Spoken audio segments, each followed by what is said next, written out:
श्री हरिवंश। वृंदावनेश्वरी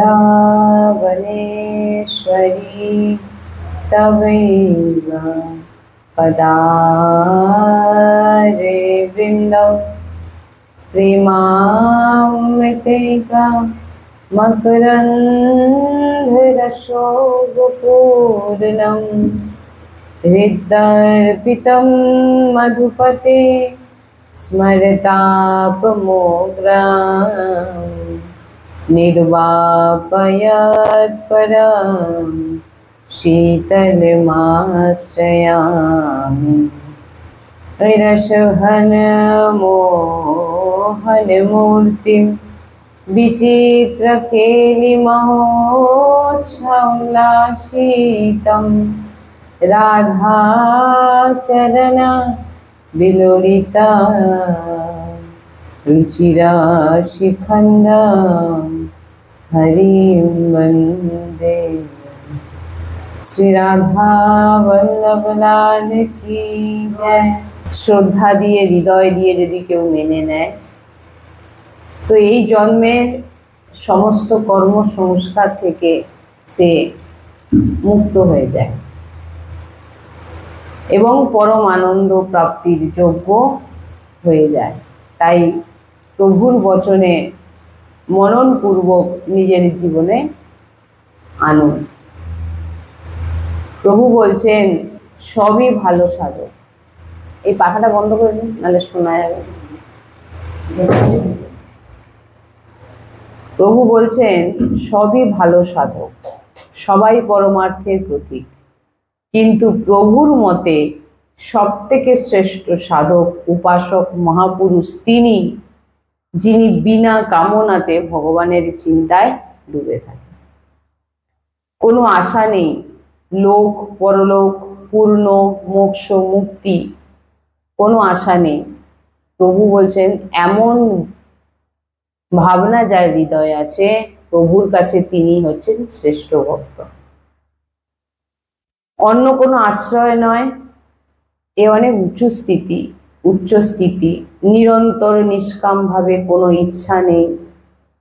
এই ইচ্ছাকে মিটিয়ে, যে ইচ্ছাগুলো আমাদের ভিতরে আসে সেই ইচ্ছাকে মিটিয়ে দেন প্রভু স্বয়ং। নিষ্কাম ভাবে, একদম নিষ্কাম ভাবে, কোনো পূর্ণের জন্য নয়, কোনো মুক্তির জন্য নয়, একদম নিষ্কাম ভাবে যাকে বলে। প্রারম্ভে এমন স্থিতি হয় না আমাদের, যখন প্রথম আমরা ভক্তি শুরু করি আমাদের ভিতরে এমন ভাবনা কিন্তু আসে না যে কোনো কিছু করতে গেলে আমরা তার পিছনে লাভ খুঁজি, যে এটা করলে আমাদের এটা হবে। প্রথম স্থিতিতে কিন্তু এমন স্থিতি আসে না, নিষ্কাম যে স্থিতি সেটা কিন্তু আসে না। কিন্তু বারবার যখন মন আমাদের উপাস্য দেবের থেকে দূর করার চেষ্টা করবে, কিন্তু আমাদের প্রয়াসরত থাকতে হবে। বারবার মন আমাদের উপাস্য দেব রাধাবল্লভ যুগ থেকে, গুরুদেবের চরণ থেকে দূরে রাখার চেষ্টা করবে বারবার, কিন্তু তা সত্ত্বেও আমরা প্রয়াসে থাকবো যাতে আমাদের হৃদয় থেকে কখনো ইষ্টের প্রতি যে শ্রদ্ধা, যে বিশ্বাস, যে তাকে প্রাপ্তি দিচ্ছে সেটা যেন নষ্ট না হয়। এই প্রয়াসে যদি আমরা থাকি, বলছেন শ্রদ্ধা বিশ্বাস পূর্বক যে উপাসক ভজন করেন যে আমি ভগবানকে পাবই, যতই বাধা আসুক আর যতই আমাকে মন বারবার দূরে রাখার চেষ্টা করুক, আমি ভগবত প্রাপ্তি করবই, আমার ইষ্টকে আমি কখনোই দূরে করব না। বলছেন প্রভুর তরফ থেকে সমস্ত সাধনার স্বরূপ তখন প্রকাশিত হয়ে যাবে, তখনই আসল ভক্তি, তখনই আসল সাধনা শুরু হবে। প্রারম্ভে কিন্তু এমন স্থিতি হয় না। এই স্থিতি আনার জন্যে আমাদের বারবার মনের সঙ্গে লড়াই করে যেতে হয়, না হলে একটু কিছুতেই আমরা কোনো কিছু করলেই তার পিছনে আমরা কি খুঁজি? লাভ খুঁজি। এই পূর্ণ হলে আমার, এইটা করলে আমার পূর্ণ হবে, এইটা করলে আমি মুক্তি পাবো। কিন্তু এখানে বলছেন না মুক্তি, না মোক্ষ, না কোনো কিছু প্রাপ্তির ইচ্ছে, কোনো পূর্ণ কোনো কিছু না। বলছেন এই স্থিতি যখন চলে আসে তখন প্রভুর তরফ থেকে সমস্ত সাধনার স্বরূপ প্রকাশিত হয়ে যায়। নাহলে বারবার মন আপনাকে ভুলিয়ে অন্যদিকে নিয়ে যাবে এবং আপনার ইষ্টের থেকে দূরে রাখার চেষ্টা করবে। আর বারবার যদি প্রয়াসরত আমরা থাকি যে না, যতই আমাকে মন বলুক না কেন আমি দূরে থাকবো না, এই স্থিতি যখন দিনের পর দিন থাকবেন, প্রভু ঠিক কৃপা করে আমাদের ভিতরে সেই স্বরূপ প্রকাশিত করে দেবেন। যোগ যত সিদ্ধি এর এক সীমা আছে, কিন্তু যিনি গোরে চরণারবিন্দের শরণাগতি নিয়ে তিনার সেবাতে তৎপর থাকেন, মহাপ্রভু শ্রী হরিবংশ চন্দ্রজি মহারাজ বলছেন, শ্রী রাধা কিঙ্করি নাম লুঠাতি চরণ ইয়ো অদ্ভুত সিদ্ধি কোটি। বলছেন কোটি সিদ্ধি, এক সিদ্ধির সামনে কোনো, এই সিদ্ধির সামনে কোনো সিদ্ধি নেই। যে যোগ যে সাধনা আমরা করি, বলছেন যে এই যে প্রিয়া প্রিয়তম গোরে চরণারবিন্দ মানে প্রিয়া প্রিয়তমের যদি চরণাশ্রিত আমরা হই, বলছেন যে এই যে সাধনা সিদ্ধি, বলছে এর কোনো মানে এর উপর আর কিছু হয় না। প্রিয়া প্রিয়তমের মনের কথা জেনে তিনার সেবাতে মগন থাকা, মন মন কি রুচি জানে নেহে বিধি অনুসারে। যখন আপনার কোনো ইচ্ছে থাকবে না, কোনো পাপ পুণ্যের কোনো, শুধু কেবল গুরু চরণাশ্রয় থেকে ভগবানকে প্রাপ্তির ইচ্ছে, যে ভগবান আমি তোমাকে শুধু পেতে চাই গুরুচরণ বলে, তখন কি হবে না, আমাদের হৃদয়ে ভগবান এক স্বরূপ প্রকাশিত করে দেবে, এক শক্তি প্রদান করে দেবে। তখনই আপনার ভিতরে দৃঢ়তাপূর্বক আশ্রয়ে হৃদয় প্রকট হবে। নাহলে ভগবানের প্রতি যে আশ্রয়, এটা দৃঢ়ভাবে হওয়া খুবই কঠিন। এই সিদ্ধি বড় বড় ঈশ্বর কোটির মহাপুরুষদের নেই। এই যে সিদ্ধির কথা বলা হচ্ছে, যে আমাদের সামস্যামের মনে কি চলছে এই কথা জানতে পারবে, এমন একটা স্থিতি একসময় চলে আসবে যে ভগবানের মনের কথা, প্রিয়া প্রিয়তমের মনের কথা আমাদের জানার মতো সামর্থ্য আমাদের হৃদয়ে প্রকাশ হয়ে যাবে, প্রকাশ আমরা জেনে যাব প্রিয়া প্রিয়তম কি চাইছে। এই যে সাধনা, বলছেন যে সাধনার কথা আমরা বেদে পড়েছি, এ অনেক উচ্চস্তর, কিন্তু আমরা বলছি না, এগুলো মহাপুরুষের বাণী। তাই বড় থেকে বড় যোগী প্রাকৃতিক পঞ্চভৌতিক শরীরধারীর মনের কথা জানতে পারে। অনেক যোগীরা আছেন দেখবেন আপনার মনের কথা জেনে যায়, বলে দেবে তুমি এটা চিন্তা করছো, এটা চিন্তা করছো। কিন্তু আমাদের প্রিয়া প্রিয়তমের মনের কথা জানা, এ কেবল সহচরীদেরই, ইনারাই পারে জানতে। হ্যাঁ, আর অন্য কারোর জানা তা কেউ জানতে পারে না। এই সিদ্ধির সমান কোটি সিদ্ধি হ্যাঁ করতে পারবে না। এই যে সিদ্ধি প্রিয়া প্রিয়তমের মনের ইচ্ছে জানা, হাজার সাধনা করুন, এর কাছে কিছু নয়। তাই বলছেন যে আশ্রয় এটাকে মজবুত রাখতে, গুরুচরণ আশ্রয়। গুরুচরণ যতক্ষণ না, কারণ গুরু পূর্ণিমা আসছে, গুরুচরণ গুরুর প্রতি যদি আপনার দৃঢ় আশ্রয় যাকে বলে সেটা যদি না থাকে, দেখবেন আপনার মন চঞ্চল হবে। মন চঞ্চল মানে কোনো এক জায়গায় স্থির নয়। আপনি যে ভগবানের চরণে নিজের মনকে স্থির করবেন, আমি যখন জেনে গেছি যে আমার পথ এইটা, আমার রাস্তা এইটা, আমি এই রাস্তা দিয়েই যাব, তো আমি অন্য রাস্তা দিয়ে কেন যাব?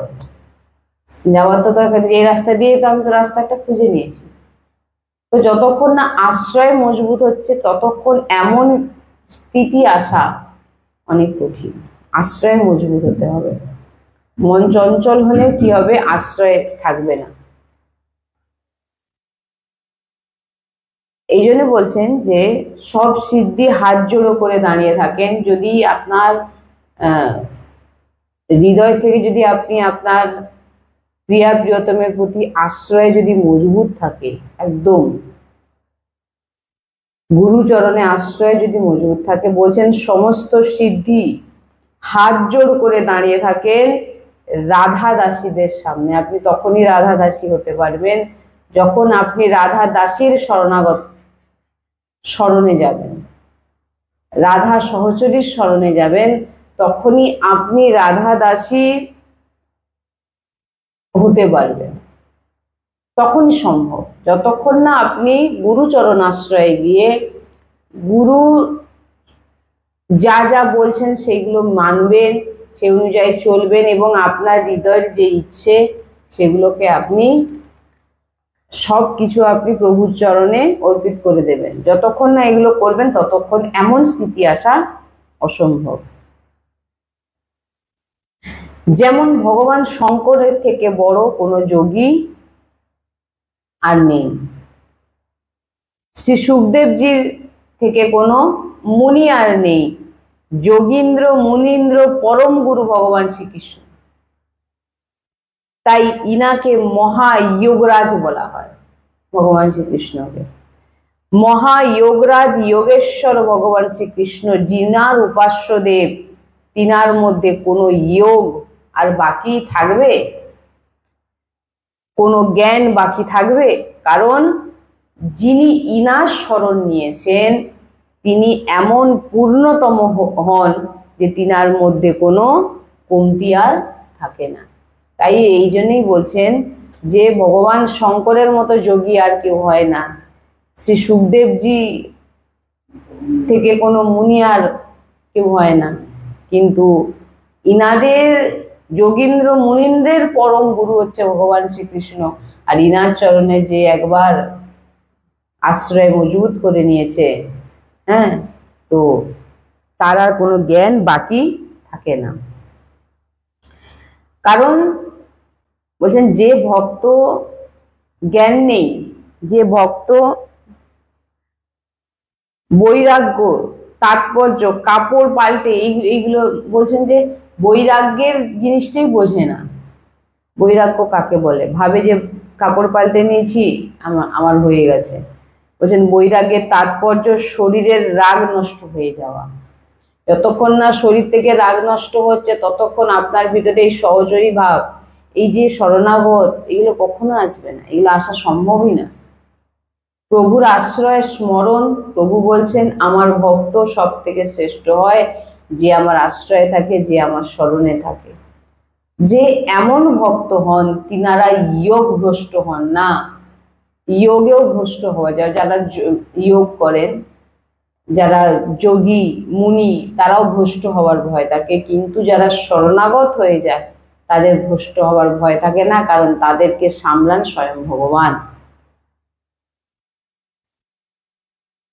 আগেও আমরা চর্চা করেছি যে ভক্ত অন্তিম সময় ভগবত স্মৃতি হয়নি, কোনো বাসনা আদি হয়েছে। ধরুন কোনো ব্যক্তির মৃত্যু শয্যায় আছে, তার হয়তো অন্তিম স্মৃতি ভগবানের স্মরণ হয়নি বা কোনো বাসনা আদি হয়েছে, কোনো ভক্ত তিনি ভক্তিতেই আসতে পারেননি। বলছেন এমন হয়েছে যিনি পূর্ণ ভগবত আশ্রয় নিয়ে ভজন করেছে, কোনো ডুপ্লিসিটি নেই, তো বড় মহিমা বলছেন এখানে। কি বলছেন না, ওই ভক্ত কোনো কারণে অন্তিম সময় যদি প্রভুর থেকে সরে গেল, প্রভুর থেকে একটু সরে গেছে, অনন্ত পীড়া বা যে কোনো কারণে তিনি প্রভুকে যোগ ভ্রষ্ট হতে প্রভু তাকে দেবে না। হয়তো কোনো কারণে সারা জীবন প্রভুর আশ্রয়ে থাকে, কিন্তু একটা সময় এমন শারীরিক প্রবলেম এসে যায় যে সে হয়তো প্রভুকে আর মনে করতে পারছে না বা চিন্তন করতে পারছে না। বলছেন তখন প্রভু স্বয়ং, প্রভু তাকে ভ্রষ্ট হতে দেন না, কারণ যেহেতু সে প্রভুর আশ্রয়ে ছিল। এই জন্য বলে যে আশ্রয় মজুদ রাখ, যে প্রিয়া প্রিয়তম তো শুধু প্রিয়া প্রিয়তম, রাধা তো শুধু রাধা, এই জিভায় আর অন্য কিছু কখনো উচ্চারণ হবে না, প্রভু প্রিয়া প্রিয়তম ছাড়া উচ্চারণ হবে না। না হলে ওই যে বললাম ভ্রষ্ট হওয়ার ভয় থাকবে।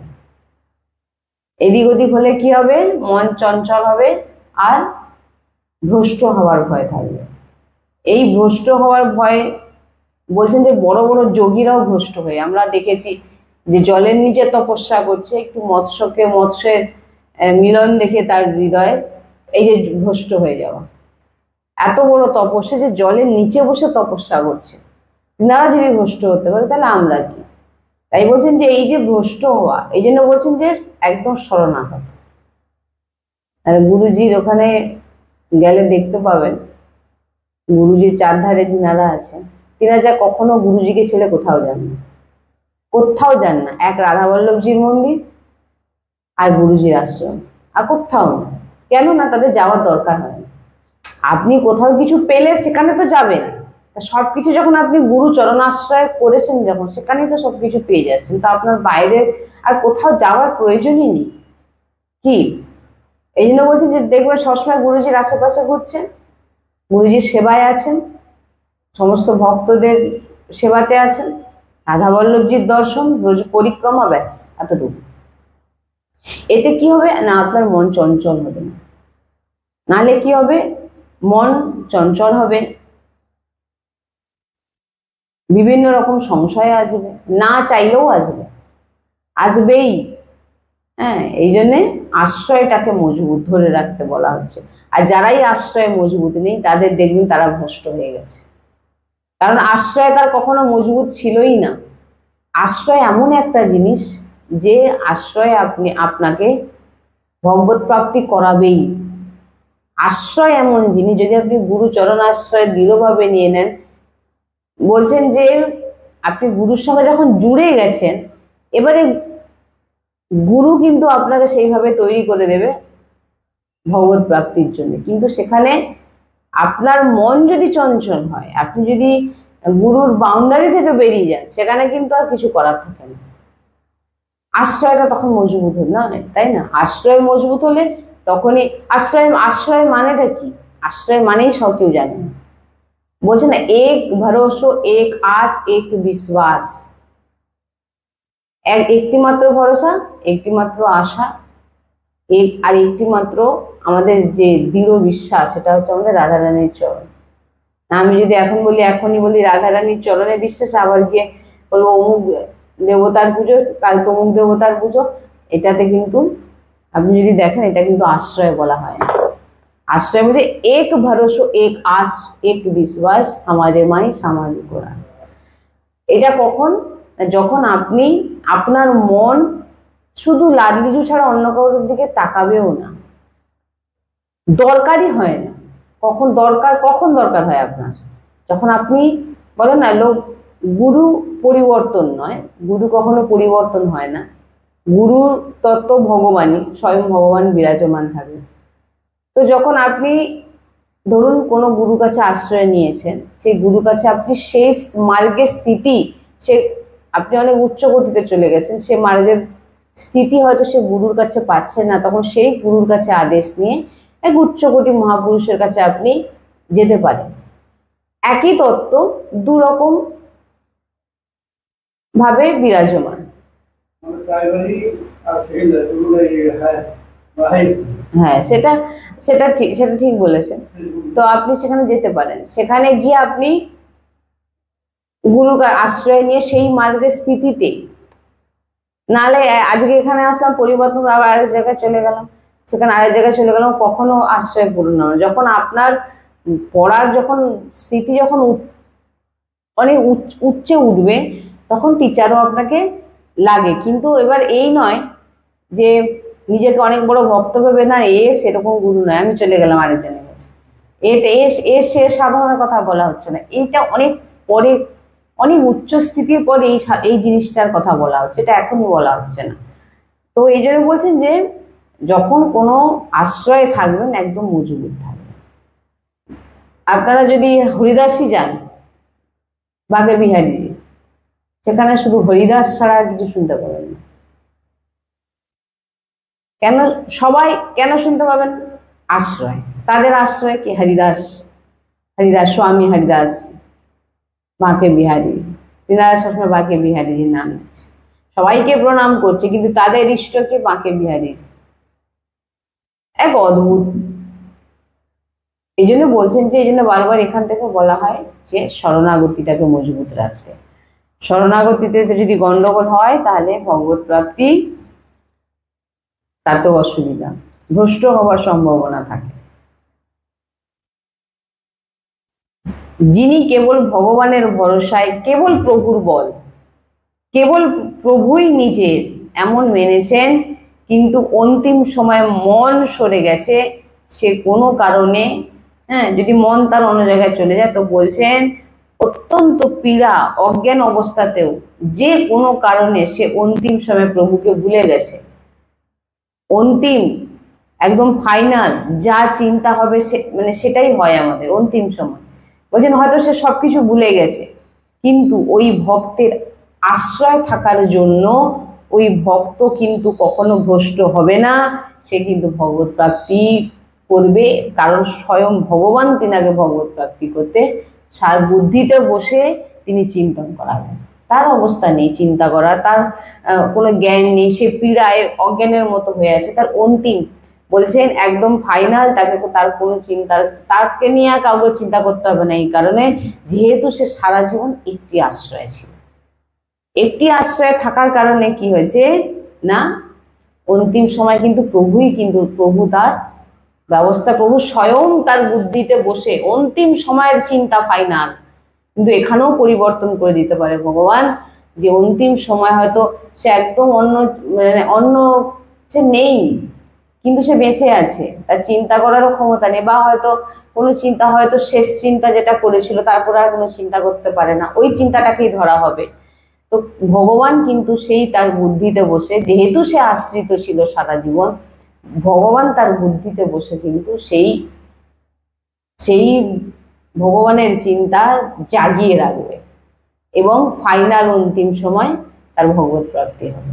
এই জন্য বারবার বলা হয় যে কিছু করতে পারো না পারো, তুমি যখন জেনে গেছো তোমার রাস্তা এইটা, অন্য রাস্তার কোনো প্রয়োজন নেই, ওই রাস্তাতেই চললে মার্গে পৌঁছে যাবে। নালে বলবে না এখানে একটু ঢুকেছি, আর একটু ঢুকে যায়, এপাশ থেকে দেখি যাওয়া যায়নি, তখন কি হবে, আপনার সময়ও নষ্ট হবে আর আপনি ভ্রষ্ট হওয়ার সম্ভাবনা থাকে।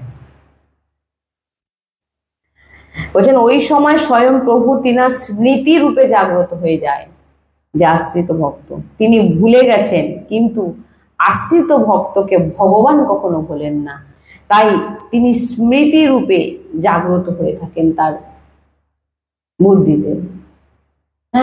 আশ্রিত ভক্তের অন্তিম সময় ভয়ানক কষ্ট যে কোনো কারণে হতেই পারে, পাথরে কাঠের মতো যদি হয়ে যায়, যে তার কোনো চিন্তন হচ্ছে না, একদম তার কোনো কিছু নেই, ওই ভক্তের আমি স্মরণ হয়ে থাকি, ভগবান স্বয়ং স্মৃত হন, ভগবান স্বয়ং তার ভিতরে স্ফুরিত হন, আর তিনি রূপ নাম তিনাকে করান, ভগবানই করান। আশ্রিত ভক্ত কিছু করতে পারছে না, কিন্তু ভগবান স্বয়ং স্মৃত হতে থাকে নাম রূপে, সে কিছুই করতে পারছে না, হাতও চলে না, পাও চলে না, জিহ্বাও চলে না, বুদ্ধি কোনো কিছু তার কাজ করছে না, কিন্তু যেহেতু সে সারা জীবন ভগবানের একজনেরই আশ্রিত ছিল, সেই জন্য ওই জন্য একটা আমরা চরিত্র শুনেছিলাম না, যে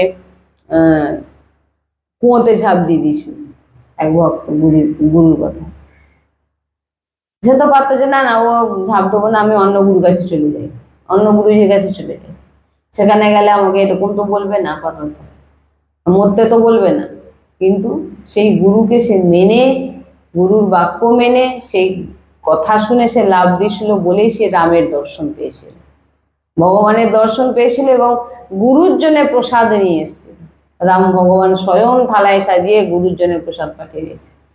এর মানে এটাই যে আশ্রয় যদি আপনার মজবুত থাকে,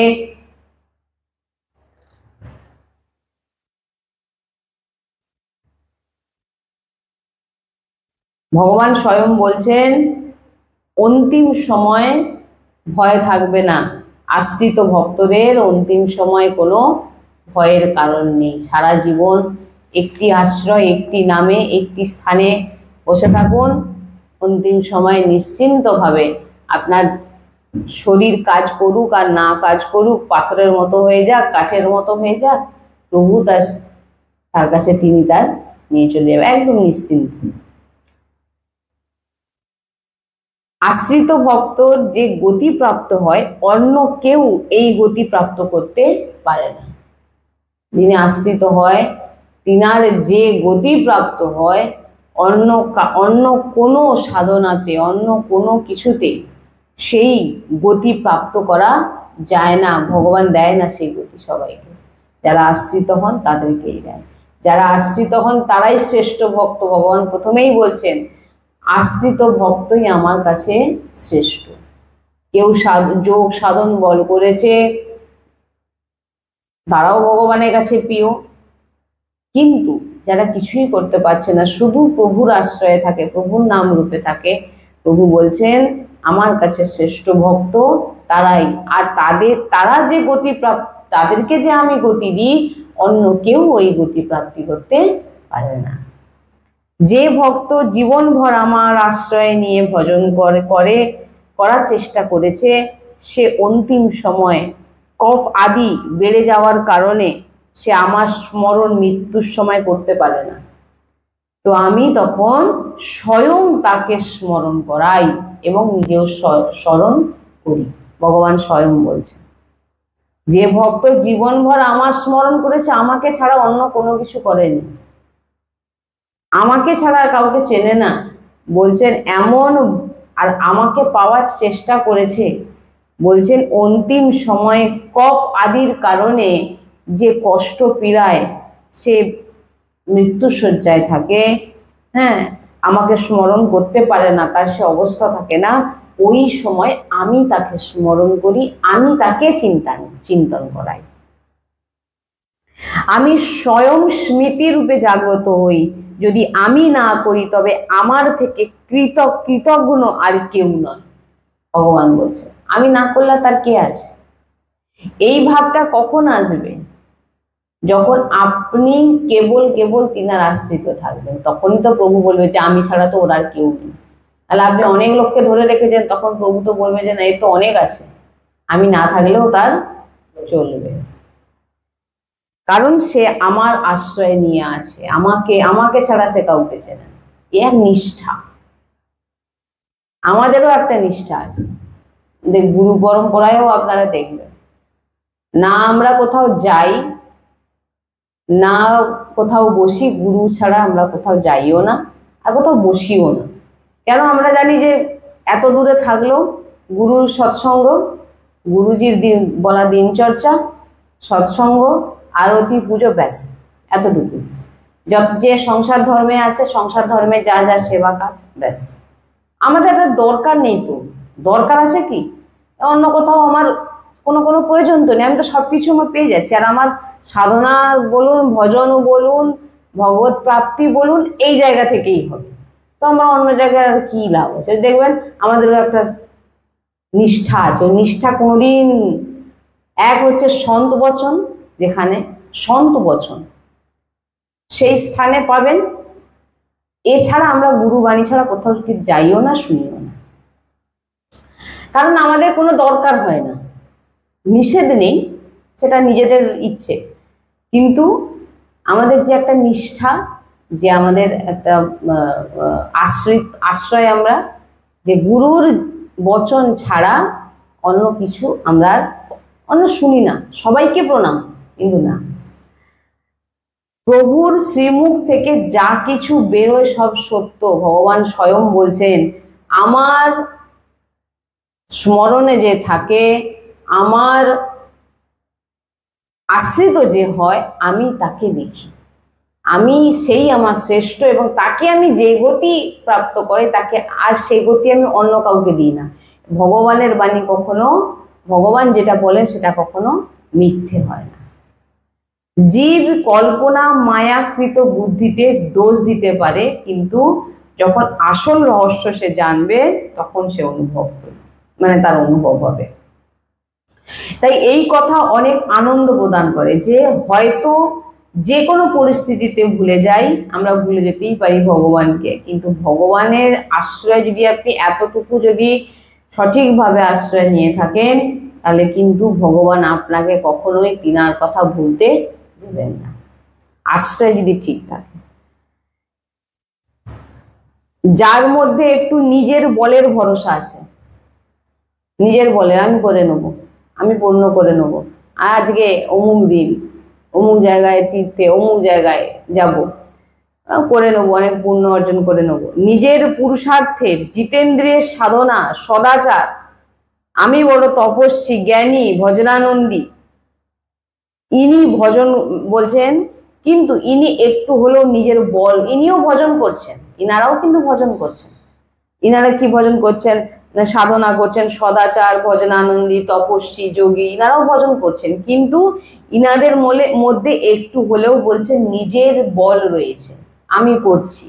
কিন্তু শরণাগত ভক্তের মধ্যে এটাই গন্ডগোল আর কি, এতে যোগ ভ্রষ্ট হওয়ার একটা থাকে, যে আপনার ভিতরে নিজের একটা বল, আমি করছি, আমার দ্বারা হচ্ছে, বা আমার পুরুষার্থে হচ্ছে, এই যে একটা বল বলছেন, এইতেই কি হয়, ভ্রষ্ট হওয়ার সম্ভাবনা থাকে। কিন্তু আশ্রিত ভক্ত, সে না তপস্যা করতে পারছে, না যোগ, না কোনো কিছু করতে পারছে, সে কেবল ভগবানের আশ্রয়ে আছে। বলছেন যোগ ভ্রষ্ট হলে কিন্তু আবার জন্ম হবে। যারা তপস্যা করছে, যোগ করছে, যোগ করছে, বলছেন তাদের কিন্তু, তারা যদি ভ্রষ্ট হয়ে যায় তাদের কিন্তু আবার জন্ম হবে। কিন্তু যিনি কেবল প্রভুর সাহারা নিয়ে আছেন, সব সাধন হচ্ছে কিন্তু ভরসা, সব সাধন আর এক ভক্তও করছে, কিন্তু পুরো সবকিছুই প্রভুর ইচ্ছেতে হচ্ছে, এমন ভাবনা যার মধ্যে আছেন। বলছেন অনেকবার সৎসঙ্গে আমরা আলোচনা করেছি, হাত ভেঙে গেলে কি করে মালা জপ করবে, বলে না যে আমি প্রতিদিন 16 মালা করে জপ, হাত ভেঙে গেল, আঙ্গুল ভেঙে গেল, আপনি মালাটাই ঘোরাতে পারছেন না, তাহলে এখানে আপনার বল কোথায় গেল? সব করাচ্ছেন কে? প্রভু করাচ্ছেন, কিন্তু আপনি কি বলছেন? আমি করছি, আমার বলে হচ্ছে।